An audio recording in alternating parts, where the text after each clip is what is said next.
बिस्मिल्लाहिर्रहमानिर्रहीम। अस्सलामु अलैकुम वरहमतुल्लाहि वबरकातुहू। बीवी से हम बिस्तरी का एहसान कैसे चुकाया जाए?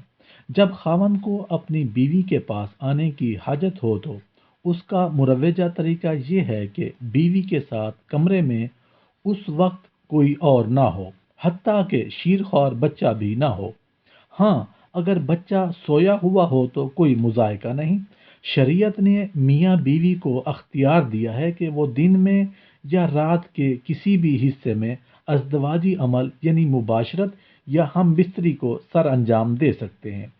शरई तकाजा ये भी है कि जिस किस्म की मोहब्बत की तवक्को मर्द अपनी बीवी से करता है, इसी तरह की तवक्को बीवी भी अपने शौहर से करती है।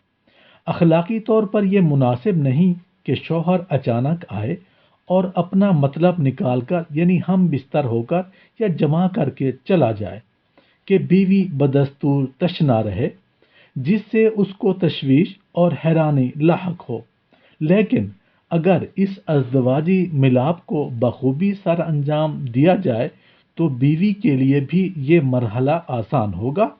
खावंद को चाहिए कि जब वो अपनी ज़रूरत पूरी कर ले तो बीवी के पास से फौरन न हटे, क्योंकि इससे भी बीवी को तशवीश लाहक होती है।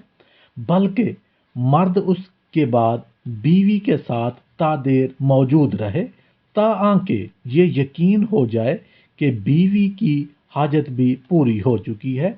अज़दवाजी अमल को पुरलुत्फ़ और कारआमद बनाने का मकसद औरत के साथ नेकी और एहसान है, और खैर और एहसान का ये अमल शौहर ही कर सकता है, कोई और क्यों करेगा।